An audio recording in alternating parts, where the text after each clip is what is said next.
Ya, Assalamualaikum warahmatullahi wabarakatuh. Selamat pagi. Hadir lagi kita dalam acara diskusi rutin Waalaikumsalam mingguan, warahmatullahi wabarakatuh.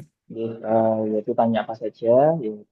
Yang kali ini adalah bertemakan dari divisi onkologi ginekologi dengan judul perkembangan atau update dari vaksin HPV. Dan telah hadir di tengah-tengah kita para narasumber dan juga moderator, yaitu pada yang pertama Dr. Wita Saraswati, spesialis obgyn konsultan onkoginekologi selaku moderator, dan juga nanti ada kedua narasumber yaitu dari Dr. Indra Yuliati, spesialis obgyn konsultan onkoginekologi, dan juga Dr. Jika Restinisias, SPOG konsultan onkoginekologi. Dan seperti biasa kami persilakan kepada seluruh peserta untuk bisa memanfaatkan diskusi forum diskusi ini dengan raise hand. Nanti bila ingin diskusi langsung dengan kedua narasumber dan moderator, atau juga bisa dengan chat atau juga fitur Q&A. Nanti insya Allah pertanyaan akan dijawab oleh dua narasumber dan moderator. Dan mungkin mohon maaf pada kali ini Ketua Departemen Opsin atau UNER, RSUD Dr. Tomo dan RSUA belum bisa hadir, yaitu Dr. Pramana karena ada keperluan, sehingga nanti acara akan langsung dilanjutkan dengan diskusi. Sekali lagi, untuk bisa bertanya langsung pada dua narasumber dan moderator, kepada Dr. Wita Saraswati selaku moderator pada diskusi kali ini kami persilakan. Monggo dok. Baik, terima kasih. Assalamualaikum warahmatullahi wabarakatuh. Teman-teman semua sejawat, profesor dokter sekalian. Eh, Pagi ini kita membahas topik yang tidak ada habisnya ya, CA cervix. Dan kali ini kita fokus pada vaksinasi. Jadi sebagai prolog sebelum nanti narasumber kita, Dr. Indra Yuliati dan Dr. Ecita, menyampaikan sedikit materi sebelum kita ke diskusi. Sebagai prolog kita itu bahwa kita tahu bahwa WHO itu mengharapkan pada tahun 2030, berarti berapa? 5 tahun lagi gitu ya. 5 tahun lagi itu angka kejadian CA cervix itu di bawah 4 per 100.000 wanita. Sekarang masih ratusan gitu ya. Nah, ada 3 program atau 3 pilar utama gitu ya. Vaksinasi, screening, dan pengobatan sebenarnya itu ya. Vaksinasi itu programnya dalam 2030 tahun, dalam tahun 2030 itu kita kenal ada program 90 70 90 begitu ya. 90 yang pertama itu 90% anak perempuan di bawah 15 tahun itu sudah mendapatkan vaksin HPV lengkap. Itu ya 90 yang pertama. 70 yang kedua adalah screening. Diharapkan 70% wanita itu sudah tes ya, tes screening eh, antara 35 tahun sampai sekali lagi waktu umur 45 tahun itu sudah ada screening ya. Yang pertama 35 tahun, kemudian nanti usia 45 sekali lagi. Kemudian yang ketiga adalah pengobatan. Jadi 90% wanita dengan lesi prakanker sudah diobati ya, dan 90% wanita dengan kanker invasif berhasil diatasi. Itu cita-citanya WHO yang dikenakan pada semua negara begitu ya. Jadi diharapkan tahun 2030 sudah tercapai target-target itu. Hari ini kita fokus pada program vaksinasi. Sampai sejauh mana, bagaimana update terakhir tentang vaksinasi akan dibahas tuntas oleh Dr. Indra Yuliati dan Dr. Ecita. Silakan, mungkin ada materi yang disampaikan Dr. Indra dulu, kemudian Dr. Ecita gitu ya. Silakan. Silakan Dr. Indra, selamat datang. Assalamualaikum warahmatullahi wabarakatuh. Dr. Ecita juga sehat selalu ya. Waalaikumsalam warahmatullahi Waalaikumsalam wabarakatuh. warahmatullahi wabarakatuh. Terima Nuhun sangat kasih. Dokter Rita, Dokter Indrayur. Ya, saya dulu apa Dokter Ecita dulu? Saya dulu. Silakan. Saya duluan ya, Dokter. Oke, Iya. siap. Oke, Oh, Dokter, monggo. sudah ditunggu pesawat Iya. kayaknya ya, Dokter Ecita ini sudah mau Buatan cus, Dokter. mau cus. Ya, silakan. Assalamualaikum warahmatullahi wabarakatuh. Matur nuwun Waalaikumsalam warahmatullahi sangat wabarakatuh. kepada Dokter Seto selaku host pada acara TAS kali ini. Kemudian kepada kedua guru saya, Dokter Wita Saraswati, SPUG Konsultan, dan Dokter Indra Yulia, SPP Konsultan. Saya. Jadi pada siang hari ini kita akan membahas perkembangan vaksinasi HPV. Jadi saya akan share screen.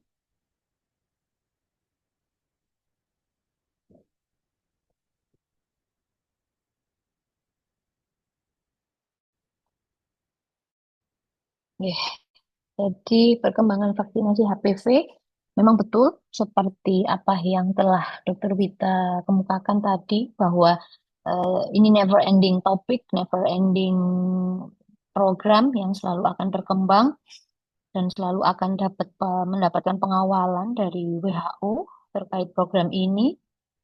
Jadi seperti yang kita tahu bahwa HPV itu merupakan human papillomavirus yang ini merupakan kelompok virus yang terdiri dari 200 virus terkait, di mana HPV dapat dikelompokkan menjadi dua berdasarkan bukan kanker dengan low risk dan high risk, di mana high risk menyebab jarang seperti HPV dan HPV 11. Dengan yang high risk ini dapat menyebabkan beberapa jenis kanker yang terdiri dari 12, yaitu 16, 18, 31, 35, 39, 45, 51, 52, 56, 58, dan 59. Yang paling umum yang sering kita ketahui adalah HPV 16 dan 18. Penularannya ada yang melalui kontak seksual, ada yang non-seksual, di mana 85% merupakan kontak genitalial dari hubungan badan, genitalial to genitalial, manual to genitalial, dan oral to genitalial. Dengan 15% merupakan kontak non-seksual seperti ibu ke bayi atau dari kulit ke kulit. Kanker akibat HPV yang mana based on seperti gambar ini kita ketahui bahwa infeksi HPV yang iris jangka panjang menyebabkan kanker pada bagian tubuh yang terinfeksi dan ini dapat terjadi di berbagai tempat oral, penil, vulva, anal dan vaginal dan salah satu yang menyebabkan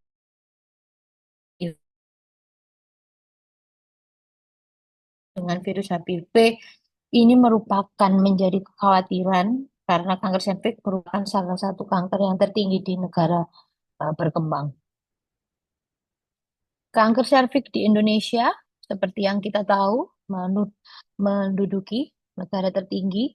Kanker serviks di Asia Tenggara di Indonesia merupakan terbanyak kedua, di mana data kasus pada 2022 menunjukkan 38,9 ribu kasus atau 16,8% dari seluruh kanker pada wanita, di mana pada 2022 mencapai 20.708 jiwa, sekitar 8,5% dari seluruh kematian akibat kanker di Indonesia. Bagaimana patofisiologi infeksi HPV itu sendiri? Saya jelaskan secara singkat di mana infeksi jangka panjang pada HPV itu menyebabkan terjadinya kanker serviks itu saat infeksi lokal virus dari HPV yang masuk melalui dari abrasi mikro melalui basal cell, kemudian dari basal cell dalam hitungan minggu virus akan mulai melakukan replikasi dan akan terjadi imunosupresi lokal di sana, di sini, sehingga tidak terjadi inflamasi dan tidak ada penarikan dari sel radang pada daerah infeksi, sehingga respon dari antibodi tubuh sangat rendah setelah terjadi infeksi HPV. Sedangkan apabila dari infeksi HPV itu menjadi respon imun yang alami pada tubuh akan bertahan kurang lebih 2 tahun saja. Dan apabila imun tidak dihasilkan, maka infeksi akan menetap hingga 10 hingga 30 tahun, di mana DNA dari HPV ini akan menyebabkan perubahan sifat sel menjadi suatu invasif kanker. Diketahui 50% wanita yang tidak mendapatkan respon alamiah terhadap HPV, sehingga disinilah pentingnya sebuah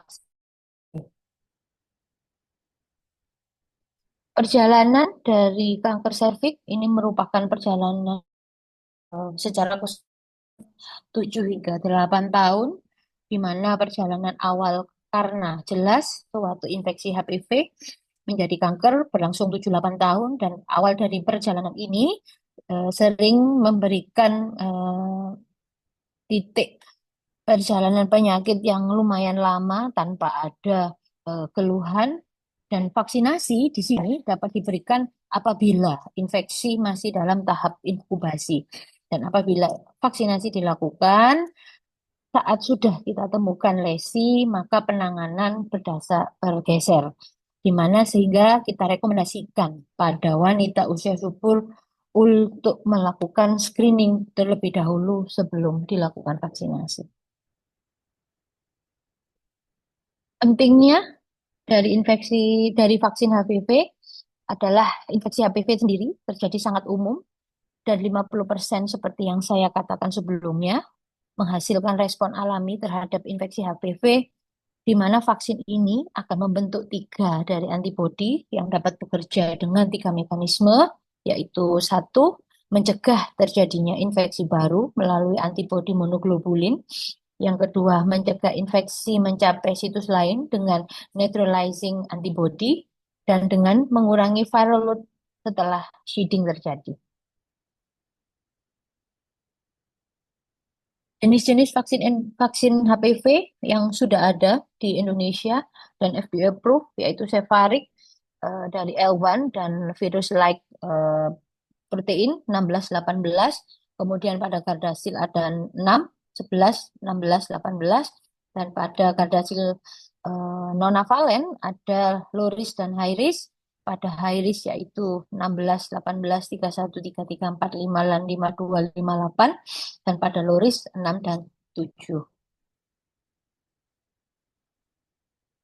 Mekanisme proteksi dari HPV menggunakan VLP seperti yang saya katakan, yaitu virus-like particle, yang merupakan rakitan dari rekombinan yang tidak infeksius dengan protein cascade.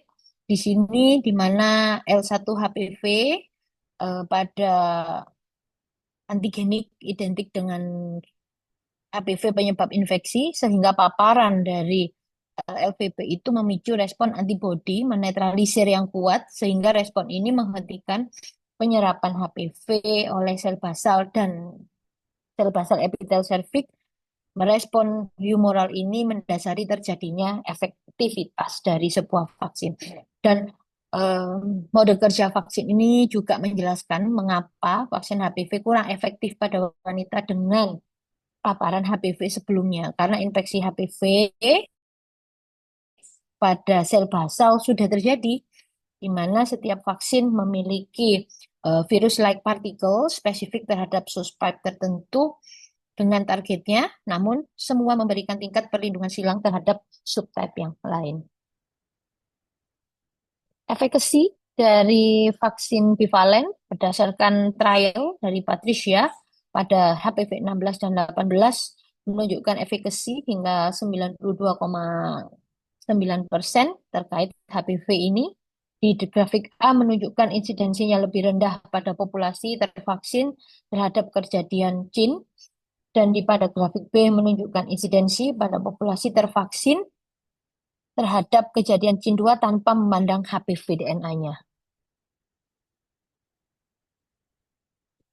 Dari efekasi pada vaksin quadrivalen, disebutkan bahwa vaksin quadrivalen terbukti menurunkan tingkat tingkat infeksi pada HPV, dan di mana terjadi tingkat reduksi dari infeksi ini seiringan dengan jumlah cakupan vaksinasinya.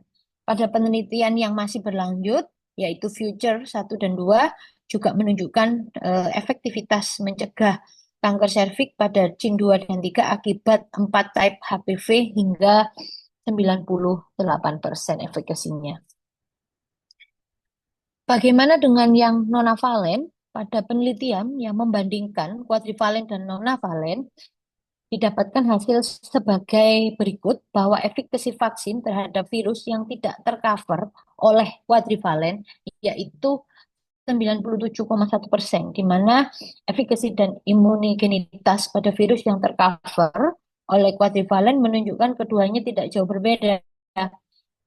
Vaksin monovalent, nonavalen berpotensi memiliki cakupan lebih banyak dalam mencegah infeksi HPV dengan efikasi yang tetap terjaga dari sebelumnya.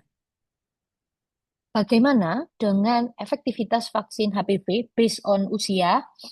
Yaitu disimpulkan bahwa pada penelitian dual study group Lay dan Kager pada 2020 dan 2021, di sini disimpulkan bahwa efektivitas vaksin akan menurun seiring dengan semakin meningkatnya usia memulai vaksin dan batas atas usia yang didapatkan terkait efektivitas adalah 17 tahun. 17 dan 18 tahun, di mana semakin kecil angka estimasi, semakin baik secara efektivitas. Kemudian vaksin HPV pada populasi khusus bagi yang sudah pernah terinfeksi dan bagi yang terinfeksi dengan HIV, ini merupakan dua hal yang berbeda based on dua penelitian.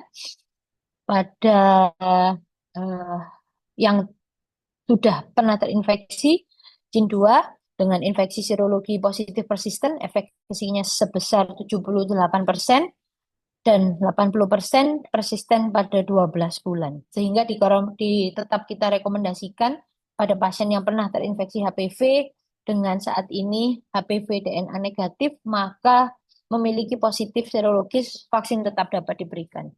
Bagi yang telah terinfeksi HIV, based on penelitian Zicha et al., dengan HIV positif menunjukkan 100% serokonversi tanpa ada efek samping, namun data terkait efekasi masih belum terlalu banyak dan masih perlu dilakukan penelitian lanjutan.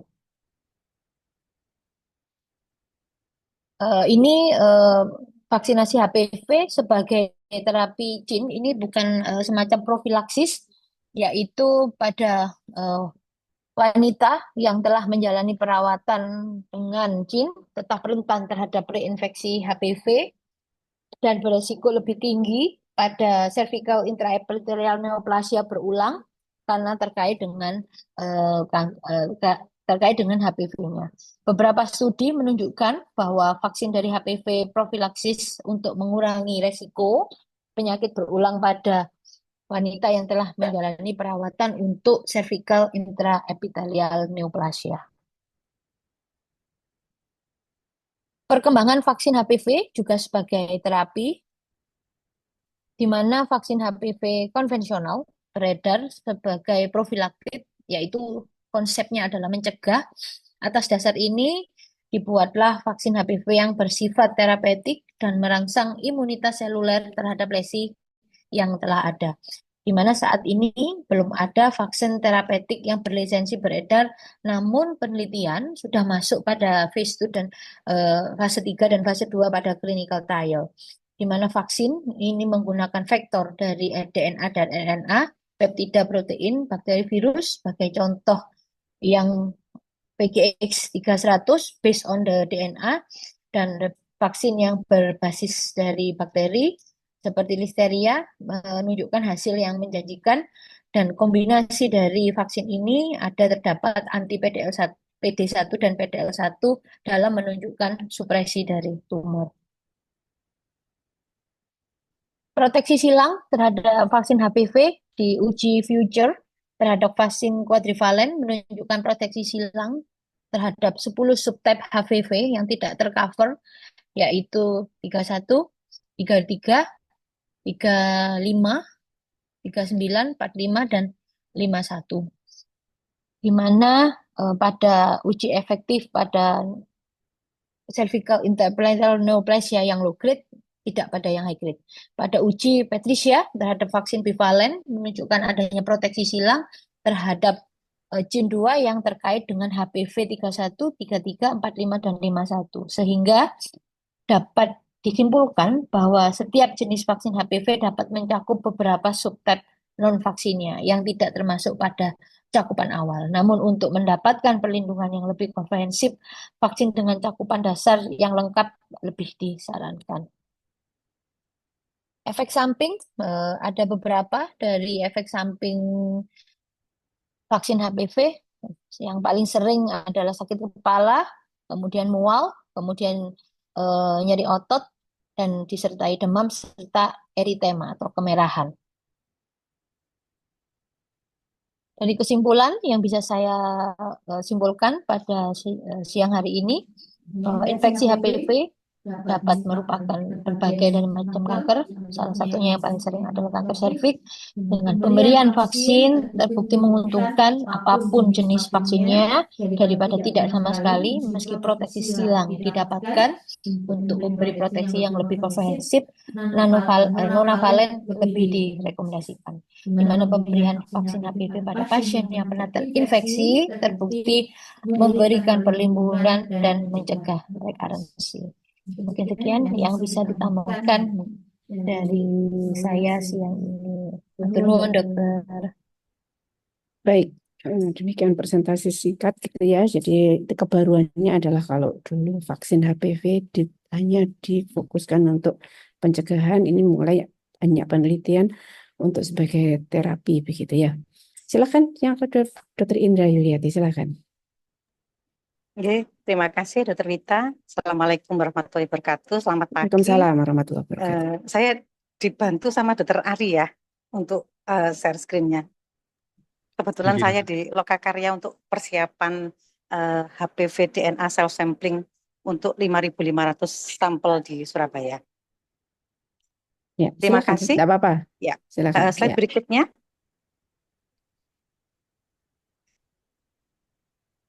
Ya. Ini saya disclaimer dulu, saya tidak disponsori sama vaksinasi. Slide berikutnya. Kita tahu semua bahwa kanker serviks itu bisa dicegah. Slide berikutnya. Tadi sudah banyak dibahas oleh Dr. Ecita. Ini dari WHO mengatakan bahwa HPV infection itu menyebabkan 350 kematian ya karena kanker serviks di 2022. Terus kemudian padahal kanker ini bisa dicegah. Jadi tidak selayaknya seorang wanita itu meninggal karena kanker leher rahim. Slide berikutnya. Ya. Kalau kita lihat dari sini, ini global strategi untuk mempercepat eliminasi kanker serviks, di mana kita mempunyai kesempatan yang sangat bagus pada saat sel serviks itu masih normal. Ya. Slide berikutnya.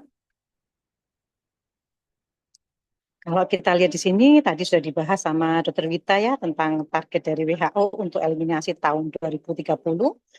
Vaksinasi itu di sini 90%. Jadi wanita sebaiknya sudah dilakukan vaksinasi pada usia 15 tahun. Ini 3 pilar ya, untuk eliminasi kanker leher rahim. Slide berikutnya. Kalau kita lihat di sini, dari WHO menyatakan bahwa ada 6 license ya untuk HPV vaksin, dan per Desember tahun 2022 WHO itu sudah merekomendasikan untuk penggunaan schedule 1 atau 2 dos schedule untuk wanita usia 9-14 tahun, 1 atau 2 dos schedule ya untuk wanita usia 15-20 tahun, dan 2 dos dengan interval 6 bulan untuk wanita di atas 21 tahun. Mungkin kalau dibaca-baca ini landasan WHO apa sih kok 1 dos ya. Kita bisa lihat di Kensi trial atau di Doris trial. Slide berikutnya. Ya. Sudah ada beberapa negara ya sejak rekomendasi itu dikeluarkan tahun 2022, ada beberapa negara yang sudah menggunakan vaksin single dose sebagai NIP, National Immunization Program. Di sini dikatakan dari WHO, Brasil, kemudian UK, Australia, dan beberapa negara lain itu juga sudah menggunakan 1 dosis untuk pemberian vaksinasi HPV. Slide berikutnya. Ya.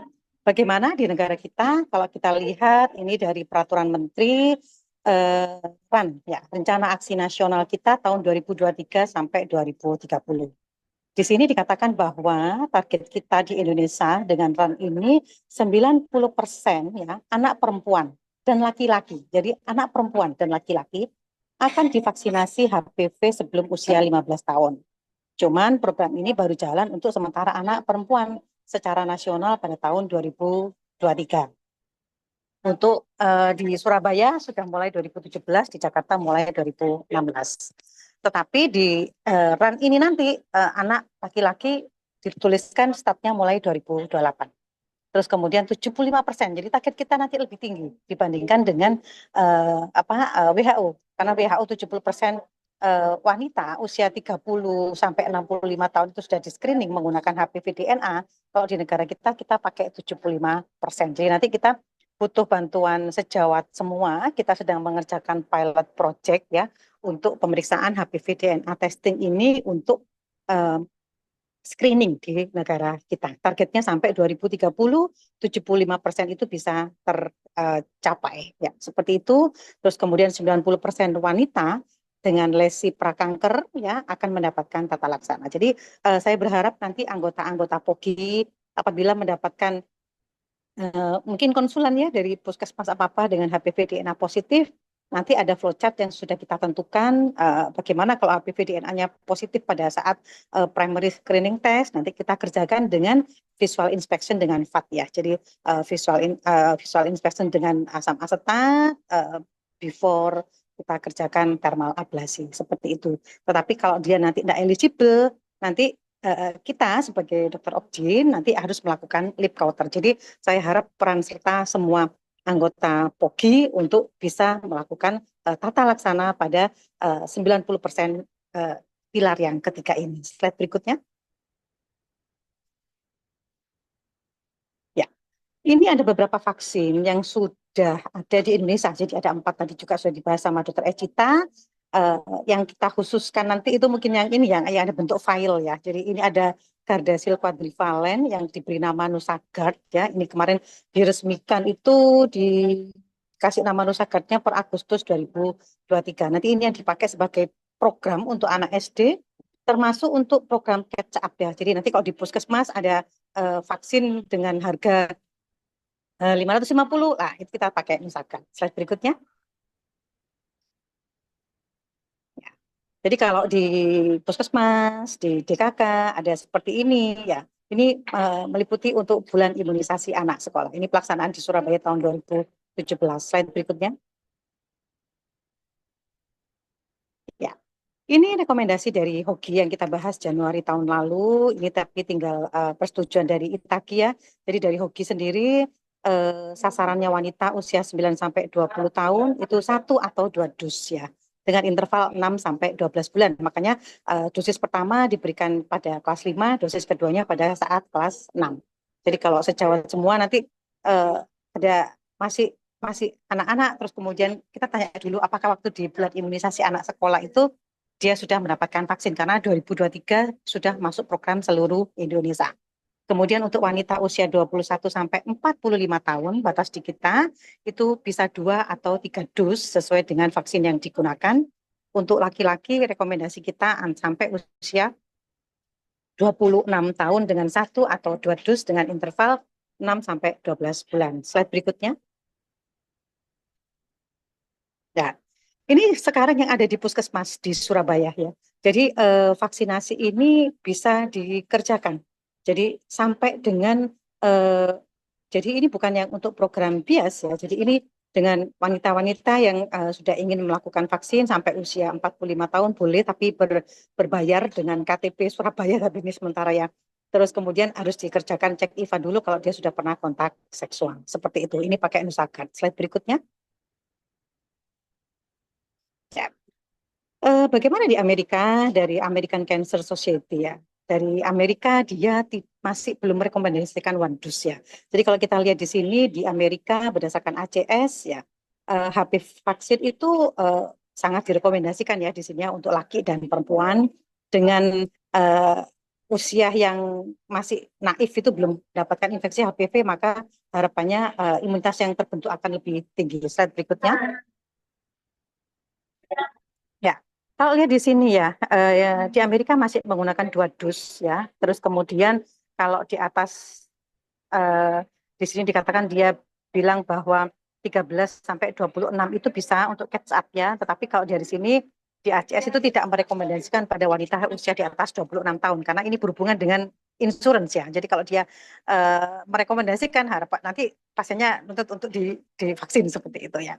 Sedangkan kalau di sini dikatakan bahwa rekomendasinya semua wanita ya yang masih mempunyai serviks ya, walaupun sudah mendapatkan vaksin HPV, dia masih memerlukan ya need regular screening untuk cervical cancer karena vaksin yang disuntikan itu tidak memproteksi ya, tidak mencegah dari all of the type of HPV yang menyebabkan kanker leher rahim. Slide berikutnya.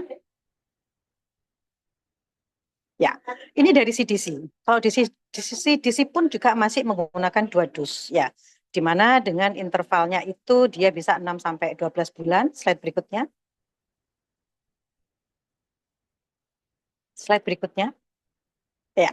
Di sini dengan 9 sampai terus kemudian dari up to date ya, dari up to date pun mengatakan bahwa optimal time untuk pemberian vaksin HPV itu pada saat seorang individu itu belum memulai kontak seksual sama sekali sehingga dikatakan HPV naif. Slide berikutnya.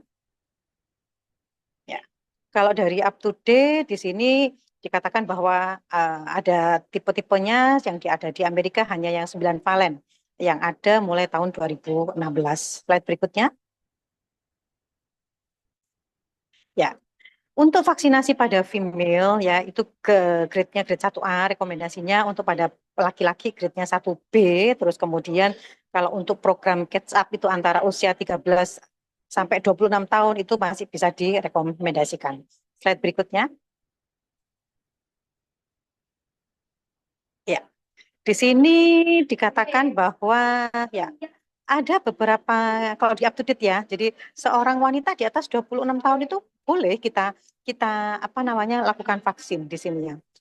Di sini terutama dengan orang-orang yang beresiko. Misalkan dia ada beresiko bahwa yang mungkin ganti partner atau mungkin kita itu yang bekerja di healthcare worker ya kita sebagai nakes di sini dikatakan harus lebih berhati-hati karena pada saat kita melakukan operasi di sini eksisi maupun ablasi yang berhubungan dengan HPV lesion kita harus berhati-hati sehingga kita itu harus melakukan vaksinasi terlebih dahulu. Anjuran dari beberapa jurnal juga apabila kita melakukan terapi pada pasien-pasien dengan HPV positif ini sebaiknya kita menggunakan N95 pada saat di kamar operasi ya. Slide berikutnya di sini dikatakan juga bahwa HPV vaksinasi setelah usia 26 tahun not be covered by insurance ya. Terus untuk pemilihannya ya kalau rekomendasi ya bagusnya ya memang yang 9 valen ya. Slide berikutnya lagi. Slide berikutnya. Ya, terima kasih dari saya sekian Dr. Wita, terima kasih. Baik, terima kasih Dr. Indra. Jadi makin komprehensif dan beberapa update memang ya ada di sini, terutama skema pemberiannya ya. Kalau dulu kita mengenalnya semua dengan 3 dosis ya Dr. Indra ya, berapapun umurnya, berapapun dan batasan usia nggak ada. Tapi ini di yang terbaru ada batasan dan ideal pemberiannya ada yang 1 dosis, ada 1 atau 2 dosis, ada yang cukup 1 dosis begitu ya. Baik, kita buka ada Q&A di sini ya. Izin bertanya, ini dari Dr. Muhammad Anhardani. Izin bertanya dok, bagaimana pemeriksaan HPV DNA di lab? Biasanya sering hanya menyatakan HPV 16 dan 18 negatif. Apakah hal ini mutlak HPV high risk yang lain tidak terdeteksi, misalnya yang 52, 58, dan lain-lain? Apakah perlu dalam penyampaian kita tulis semua kriteria high risk? Ke labnya ini maksudnya mintanya apa gitu ya. Dan untuk orang Indonesia paling banyak apakah masih 16, 8, dan 52 saja, matur nuwun. Silakan, monggo Dr. Indra. Mungkin saya dibantu Dr. Arya share screen yang hasil laboratorium. Ya, silakan Dr. Ari. Oke, dokter.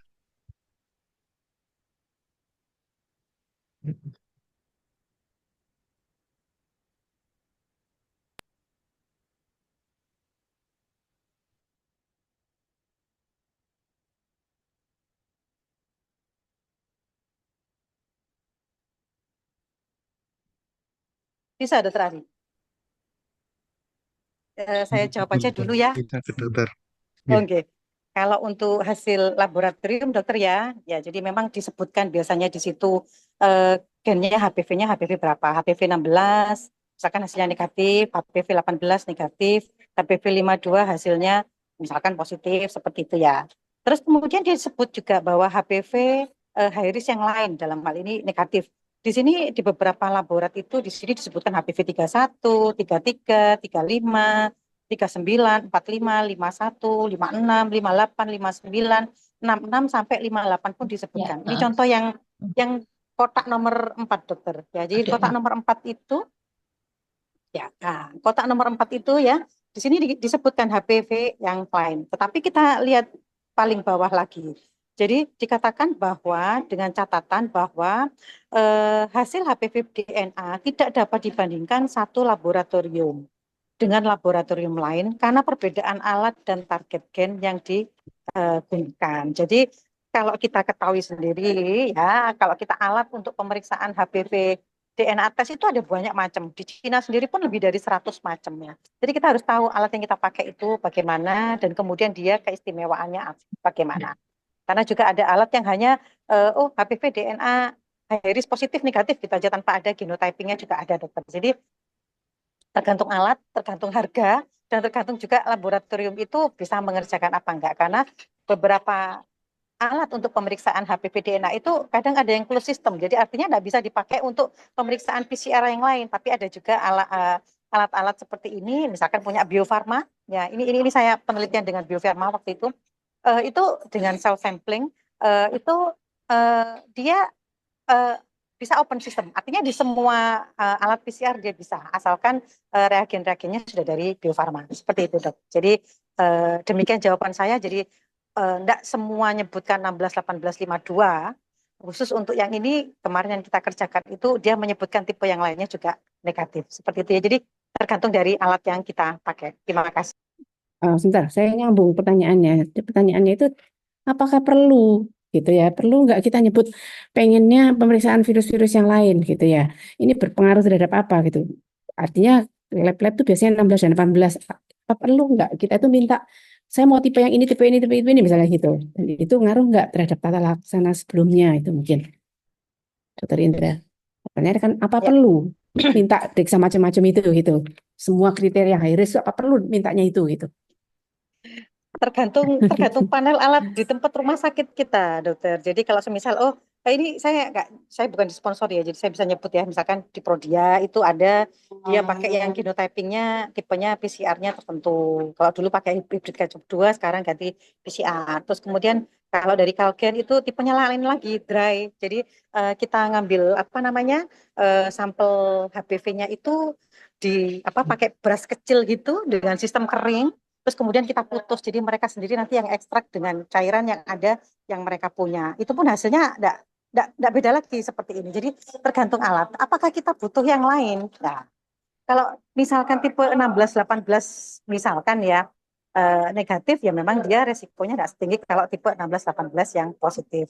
Kebetulan alat ini yang dipakai pada pasien ini itu dia lebih sensitif lagi gitu.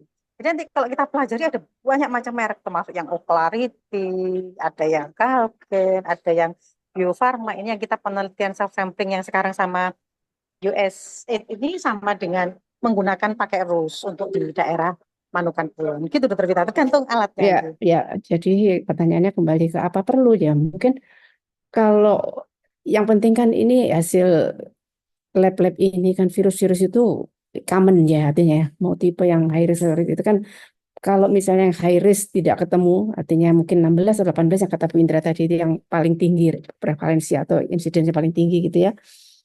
Artinya yang lain pun mungkin menyebabkan kanker serviks tapi mungkin insidensinya lebih jarang. Artinya tetap berpengaruh kalau misalnya ke arah selanjutnya. Kalau misalnya ketemu yang 58, apakah pap smearnya tetap atau screeningnya setahun sekali, 2 tahun sekali, atau 3 tahun sekali misalnya gitu. Kalau yang low risk, oh cukup 5 tahun sekali lah. Misalnya, apakah tipe-tipe high risk yang 16, 18 atau yang lain-lain itu menentukan apakah ini screeningnya yang lebih dipercepat atau bagaimana, Bu Indra? Maaf ini nyambung, soalnya apa perlu ini minta itu ya gitu sebenarnya gitu. Bukan labnya. Kalau misalnya memang perlu ya saya cari lab yang bisa meriksa semua misalnya begitu. Itu Bu Indra. GG. Kalau kita lihat dari flowchart-nya yang dari Kementerian Kesehatan, itu memang dipisahkan, Dokter Wita. Ada misalkan pemeriksaan HPV DNA dengan tipe 16-18. Itu kita ulangnya bisa 1 tahun. Tapi kalau dengan selain 16-18, kita bisa pemeriksaannya diulang 3 tahun. Ini pakai dengan pemeriksaan IVA ya. Jadi di sini jadi ada flowchart dari dari Kemkes ya. Kalau kita lihat itu dipisah menjadi menopause dan belum menopause. Tapi ini pemeriksaan untuk by clinician ya. By clinician itu artinya kita ngambil sampel HPV, Sambil terus dilihat kemudian klinisnya ya, kita langsung mustikulonya cek itu. IVA. Iya, Jadi iya, iya, co-testing. iya. Co-testing versi Indonesia itu pemeriksaan HPV DNA plus pemeriksaan IVA. Kalau Ya, HPV-nya positif sedangkan IVA-nya negatif, kalau dia selain tipe 16-18 kita ulang IVA-nya 3 tahun. Tapi kalau dia tipenya 16-18 kita ulang IVA-nya 1 tahun. Tapi kalau ya, untuk program yang sedang kita jalankan sekarang ya Dokter Witaya, nanti yang saya mau minta tolong bantuan ke semua anggota POGI dan sebagainya, itu eh, asalkan HPV DNA-nya positif, langsung kita FAT. Jadi FAT itu kita lihat pakai dengan visual, terus kemudian dengan asam asetat, terus kemudian kita lihat eligible atau tidak eligible. Jadi karena ini program, jadi semua yang HPV positif itu harus diterapi. Seperti itu Dokter Rita. ya, ya, ya. Itu Ya. ya, mungkin belum menjawab pertanyaan Dokter Anhardani tadi ya, karena perlu nggak sih gitu ya, minta lab yang lain-lainnya itu selain 16 dan 18, kalau ada ya perlu kita lab lain gitu, pindah lab lain misalnya begitu, gitu ya. Oke, pertanyaan selanjutnya dari Dokter Haria. Mohon izin bertanya terkait vaksin HPV. Kedua putri saya mendapatkan vaksin HPV saat di sekolah. Program pemerintah, saya nggak tahu ini vaksin yang diberikan apa yang bivalen, kuadrivalen, atau yang nonavalen. Rasanya nonavalen nggak ya? Gitu ya. Nah, pertanyaan saya, kalau sudah dapat itu yang dari sekolah, apa perlu vaksin booster lagi saat nanti remaja atau dewasa muda? Silakan, Dokter Ecita. Oke, matur nuwun Dokter Wita. Dasar pertanyaan Dokter Hari yang ini di Q&A. Kalau nonavalen rasanya mboten gitu Dokter. Biasanya yang diberikan selama ini Gardasil nih Dokter Yul. Ya, saya mungkin Kalau bantu yang jawab ya. Nusagard, ya kalau Nusagard mungkin yang Iya, ya Nusagard Nusagard ya. iya. Gini, Nusagard nggih. Terus pundi Dok? Nggih. Gardasil itu sejak ada yang nonavalen, yang 9, itu yang 4 valennya itu di change ke negara lain ya. Jadi salah satunya negara kita dalam hal ini Bio Farma. Jadi vaksin yang disuntikkan ke putrinya Dokter Haria itu yang quadrivalen. Ya, quadrivalen yang bentuknya vial, jadi nggak dijual di pasaran saat itu. Tapi belum diberi nama Nusagard, karena pemberian nama Nusagard itu baru tahun 2023. Jadi semuanya dari MSD, cuman dia kemudian di packagingnya di Bio Farma dengan model file sehingga dari kita untuk cold chain-nya, penyimpanannya itu jadi lebih mudah. Jadi kalau putrinya Dokter Haria, sekolahnya di Surabaya, kelas 5, kelas 6, 2017 itu sudah pasti nggak nolak, pasti dia masuk di program bias bulan imunisasi anak sekolah. Gitu dari saya Dokter Wita ya. Ya, nah ini apa perlu kalau di sekolah itu sudah nanti waktu remaja atau di masa muda itu masih perlu enggak vaksinnya di booster gitu ya? Silakan. Ya saya rasa nggak perlu, wong kita aja dari WHO 1 dus 2 dus oke ya. Jadi kita sudah nggak Oke, perlu. ya, Jadi mulai dipasarkan 2006 sampai sekarang tidak ada booster ya? 2025 itu belum ada panggilan untuk booster. Oke, Ya, makasih. ya, gitu ya. Jadi enggak usah ngurusi yang dulu itu vaksinnya apa ya, SD-nya itu ya vaksinnya punya siapa ya. Pokoknya kalau jadi vaksin enggak perlu booster lagi sampai saat ini tidak ada jurnal yang menyarankan untuk booster begitu ya. Ada tambahan Dokter Ecita? Untuk pertanyaan Dokter Haria terjawab ya? Oke. Ampun Dok. Nggih. Pertanyaan berikutnya dari Dokter Indi Ambang Suryadi. Vaksin yang untuk terapi nih. Nah, ini kan masih penelitian sebenarnya ya, gitu ya. Apakah sama jenisnya untuk yang pencegahan dan yang untuk terapi dipakai untuk yang masih positif HPV atau yang awal-awal? Apa bisa untuk yang stadium lanjut sudah CA cervix misalnya begitu? Apakah terapi ini bermanfaat ya? Vaksin untuk terapi ini mungkin walaupun masih jurnal mungkin yang dibaca oleh Dokter Ecita lebih komprehensif gitu ya. Silakan. Oke, matur nuwun Dokter Wita. Pertanyaan dari Dokter Indi Ambang Suryadi untuk terapi pada vaksin ini Dokter. Nggih. Memang sejauh jurnal yang mengatakan ini masih dalam program uji klinis Dokter. Jadi ada 2 yang dikembangkan.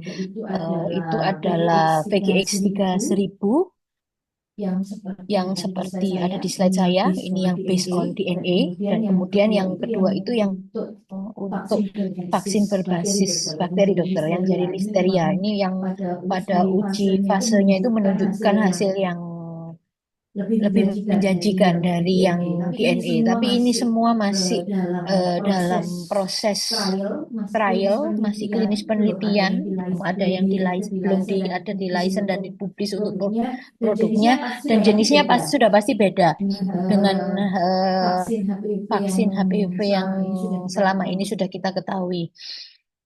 Kemudian dok, dan yang eh, pada uji fase klinis ini dok, masih pada kondisi pasien dengan cervical intraepithelial neoplasia dok, yang untuk yang sudah ada stadium lanjut, misalnya sudah terbukti bahwa ini yaitu suatu malignansi, masih belum ada update-nya dok untuk itu dok. Ini masih sebatas pada kondisi pasien dengan cervical intraepithelial neoplasia, jadi vaksinnya bisa memberikan terapi dok, bukan hanya preventif.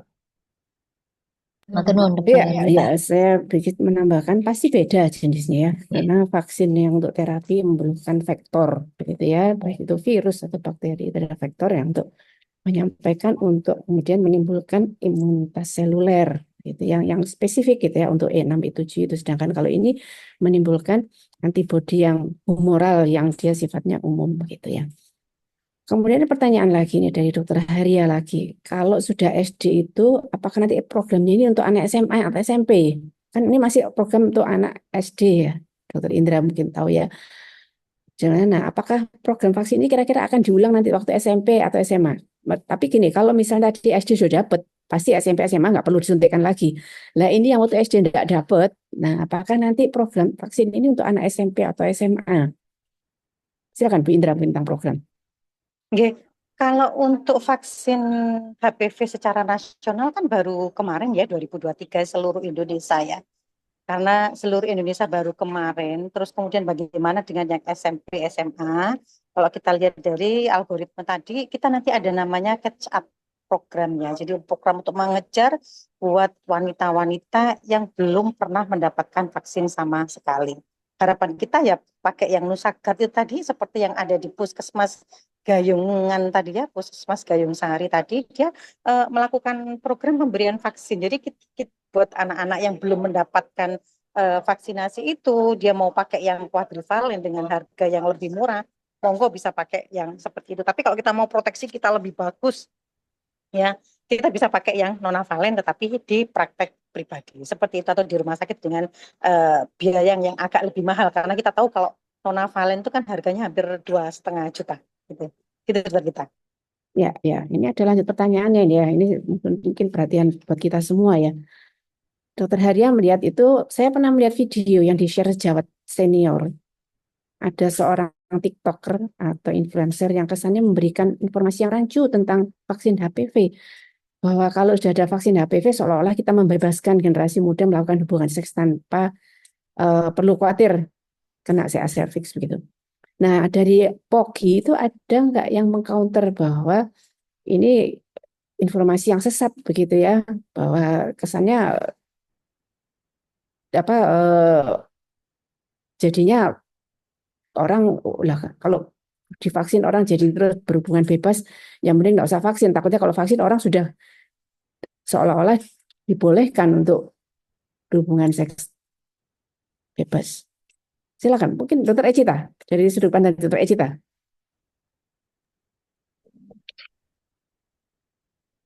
Matur nuwun, Dokter Rita. Ini sejujurnya kind of type of TikToknya saya belum pernah lihat tuh. Jadi mungkin kalau menurut saya, kalau kita belum pernah melihat, jadi saya tidak berani menyimpulkan juga, dokter, terkait hal ini, dok. Ya, jadi mungkin kita sebagai dokter gitu ya, yang tergabung dalam POGI itu mungkin perlu meluruskan bahwa ini vaksin yang memang hanya mengcover puluhan dari ratusan HPV yang mungkin berisiko tinggi, yang high risk gitu ya. Bukan berarti kalau sudah vaksin sudah bebas berhubungan tanpa ada risiko untuk menderita penyakit kanker serviks. Silakan kalau ada tambahan, Dokter Indra. Silakan. Kalau statement tadi ya, jadi dengan pemberian vaksin terus kemudian bisa seks bebas, saya rasa kok itu statement yang keliru ya. Karena kita pun tanpa ganti-ganti partner seksual ya, dalam hal ini kita monogami, resiko kita untuk terinfeksi HPV itu dikatakan 75-85%. Tetapi apakah semua wanita yang kena infeksi HPV itu jadi CA cervix? Jawabannya pasti tidak.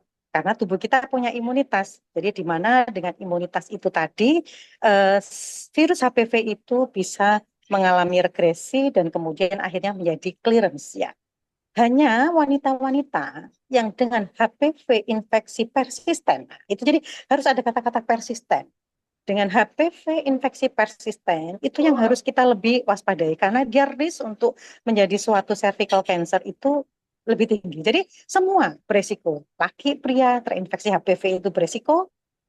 Sehingga makanya kalau ada tanya, apakah vaksin pada pria itu dianjurkan, Dok? Saya bilang ya dianjurkan sekali. Kalau Anda mencintai istri Anda, ya jadi jangan sampai saya menularkan HPV itu ke istri saya, walaupun saya tidak bahasanya ganti-ganti partner seksual seperti itu ya. Jadi infeksi HPV itu bisa terjadi pada semua wanita maupun pria, tetapi kita bisa mengalami regresi dan clearance seperti itu ya. Jadi informasi itu tentu sangat sangat sangat keliru. Jadi kita berharap tidak ada seorang wanita pun yang meninggal karena kanker serviks ya. Jadi seperti kita ketahui di Indonesia itu 1 jam wanita meninggal karena CA cervix. Yang datang ke Sutomo pun kebanyakan stadium 2B ke atas. Ya, jadi artinya apa? Ya 2B ke atas, terus kemudian radiasinya tidak jalan bagus, ya yang meninggal akhirnya lebih banyak ya. Tugas kita di sini memberikan edukasi bahwa berita tersebut tidak benar. Demikian Terwita, terima kasih. Ya, jadi perlu ditekankan juga bahwa vaksin itu kan cakupannya hanya beberapa macam virus gitu ya.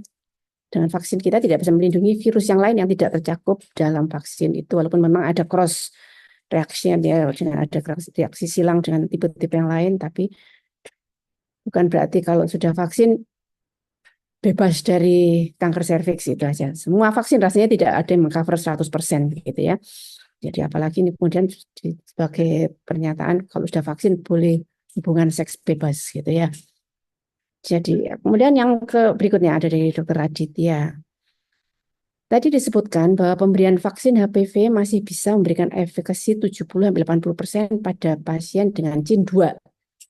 Yang ingin saya tanyakan, kapan kita memberikan vaksin HPV pada kasus CIN2, dilakukan pengobatan dulu baru divaksin atau langsung diberikan? Silakan Dr. Ecita. Tadi bagiannya Dr. Ecita tadi ya. Efikasi tadi ya. Silakan. Dokter Wita. Ini pertanyaan dari Dokter Raditya Eri Pratama. Ya, jadi ada kondisi di mana memang bisa memberikan efikasi 70-80% pada jiwa.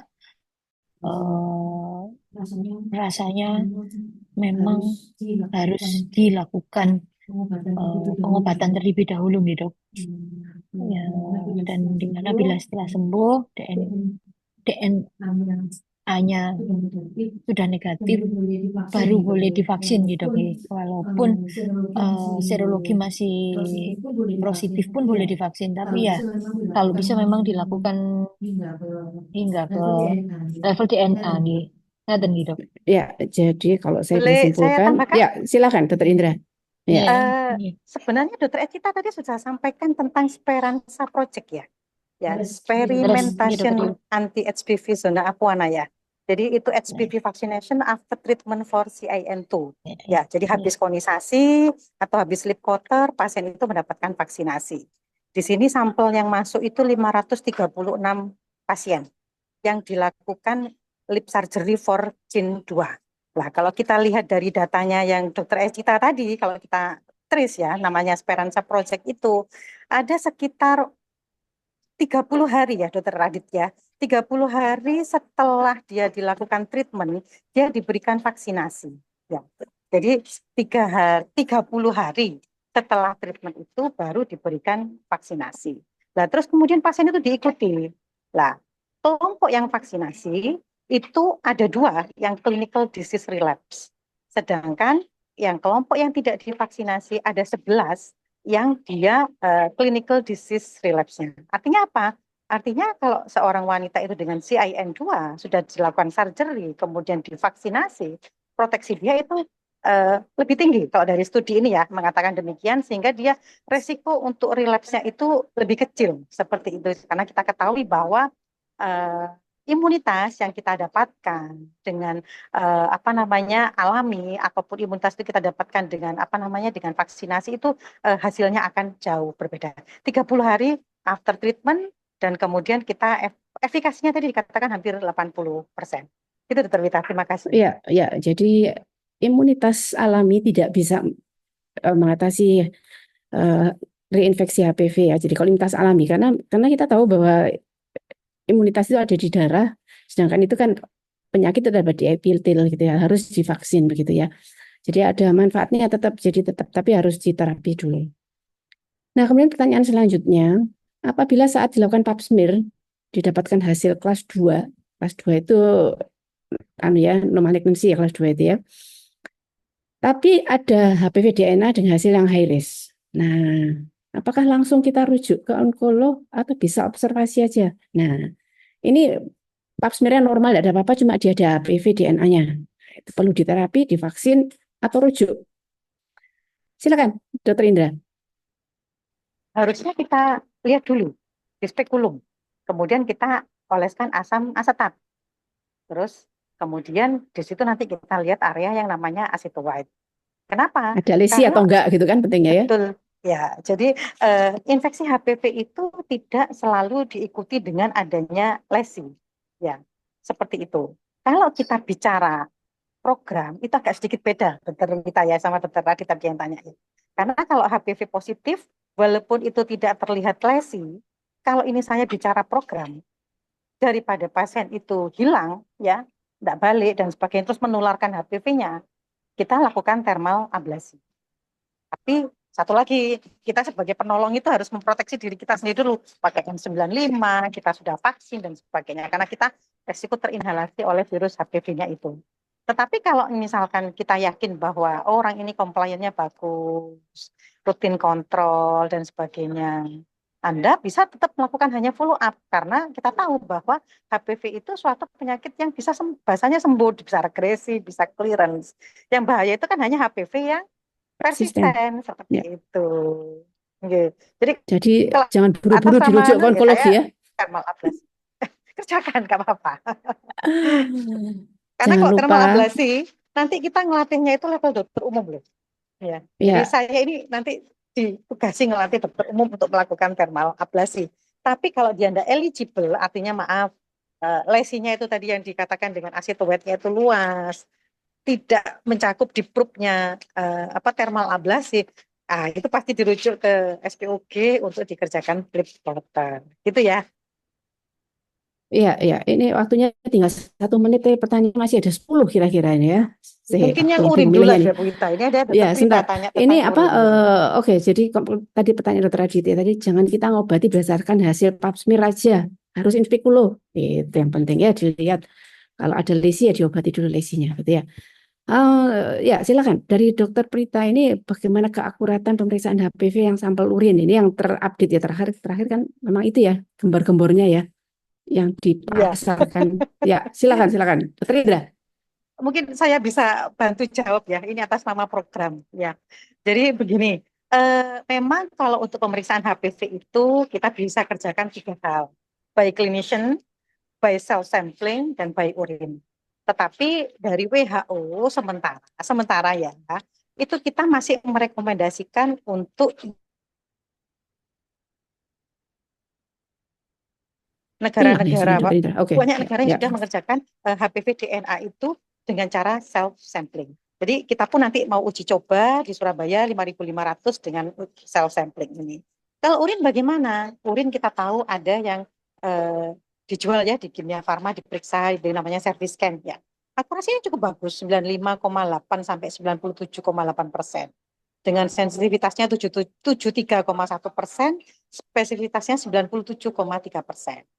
Ada yang lebih bagus lagi, punyanya Novosanis, ya, namanya Kolipi. Ini diteliti kemarin di Jogja, di daerah mana itu, Kulon Progo sama SPOG Universitas Muhammadiyah Surakarta. Kolipi dikatakan lebih sensitif, jadi lebih tinggi daripada CT scan. Tetapi kita tahu bahwa yang urin ini sementara belum di-approve untuk sebagai program. Jadi Screening. kalau semisal, jadi kalau semisal, maaf, pasien itu nggak mau self sampling, nggak mau bioclinician, ya urin itu bisa sebagai alternatif ya, kan dia bayar sendiri gitu. Tapi tetap Ya, nanti kalau hasilnya positif, pasti dia datang ke jenengan untuk minta ya khawatir ya, sehingga harus dilakukan inspeksi. Betul. Tenuan. ya, saya nyuri waktu, enggak apa-apa ya, sedikit lagi ya. Izin ya, Dokter Seto, Dokter Ari, enggak apa-apa, soalnya pertanyaan tambah seru ini. Oke, siap dok. Monggo, Terkait dok. terkait batasan umur gitu ya, soalnya ada yang menanyakan umur gitu ya, berapa kali dosis usia maksimal gitu ya. Kalau dari POGI 55 tahun, tapi di vaksin itu etiketnya bilang sampai 45 tahun. Sedangkan tadi program tadi itu 26 tahun ya. Nah, itu batas maksimalnya eh, vaksin itu berapa? Kemudian yang anak laki-laki dikerjakan SPOG boleh nggak ya? Ya, waduh, SPOG itu nggak pernah pasien lagi soalnya ya. Itu ya. Silakan, monggo terserah Dokter Indra atau Dokter Ecita, silakan. Oke, gitu terkait usia dokter. Memang seperti yang tadi slide saya itu memang batasannya 17, ada yang 26. Ini memang penting, gimana jika vaksin itu pada usia yang jauh lebih tua, efektivitasnya akan menurun. Kan secara jauh kayak gampangannya itu jika sampun usianya lebih, maka respon moralnya yang dihasilkan itu kan juga tentu jauh lebih rendah, ngaten gitu. Jadi memang perlu dilakukan sedini mungkin, ngaten, kalau menurut saya. Mungkin ada tambahan dari Dokter Wita dan Dokter Yul. Iya, jadi kalau kalau ya semudah mungkin lebih efektif gitu ya. Kalau mau tetap ngotot umur 55 divaksin ya vaksin aja gitu ya. Dokter Indra tergantung pasien. Tapi tidak program nasional, yang pasti tidak program gitu ya. Silakan Dokter Indra kalau ada tambahan. Kalau POGI memang dari 2006 vaksin itu masuk di Indonesia, POGI ya, rekomendasinya Oke, waktu ya. itu sampai usia 55 tahun. Betul dokter, Ya, sampai ya usia betul. 55 Ya. tahun. Usia untuk pemberian vaksin itu. Tetapi kemudian kita bahas lagi kemarin per Januari 2024 di Bali ya, kita menghasilkan rekomendasi karena negara lain itu sampai 45, kita sampai 55, jadi beda. Akhirnya kita putuskan kurang dari 15 tahun sampai 26 tahun dan kemudian 26 sampai 45 tahun. Jadi kalau di atas 45 tahun bagaimana? Ya kalau di atas 45 tahun ya kita mending screening aja dok. Vaksinnya untuk anak ini. Iya, saya bilang gitu juga ke pasien juga gitu biasanya. Kalau punya anak perempuan, mending kasih anak perempuannya aja, ibunya pap tes rutin aja gitu, screening rutin gitu ya. Itu mungkin ya yang bisa, ya maaf sudah mencuri 4 menit begitu. Nanti lebih detail lagi mungkin pada tas yang berikutnya begitu ya. Terima kasih terhadap dua narasumber yang luar biasa hari ini. Diskusi jadi gayeng gitu ya. Baik, saya kembalikan. Terima kasih atas perhatiannya semuanya. Semoga ini bermanfaat buat kita semua, buat pasien-pasien kita gitu ya. Assalamualaikum warahmatullahi wabarakatuh. Waalaikumsalam warahmatullahi wabarakatuh. Saya kembalikan ke Dokter Seto, silakan. Waalaikumsalam warahmatullahi wabarakatuh. Terima kasih Dokter Wita, Dokter Indrayati, Dokter Ecita. Jadi luar biasa seperti dugaannya, karena topiknya juga memang menarik. Seharian tidak ada satu ibu pun yang nggak pernah vaksin HPV sepertinya ya. Jadi tapi alhamdulillah ini sudah ada terbaru beberapa. Jadi tidak hanya seperti dulu selalu 3 kali, tapi mungkin sudah sesuai usia dan beberapa update tadi yang sudah dipaparkan baik Dokter Ecita maupun Dokter Indrayati dan Dokter Wita Saraswati. Jadi terima kasih. Sekali lagi kita ketemu lagi minggu depan tiap pukul 10 hingga pukul 11 di hari Rabu. Tanya apa saja, responden dari Departemen Obstetri dan Ginekologi FK UNER. Terima kasih, saya tutup. Wassalamualaikum warahmatullahi wabarakatuh. Matur nuwun, Dr. Wita, Dr. Bayu Yati. Waalaikumsalam.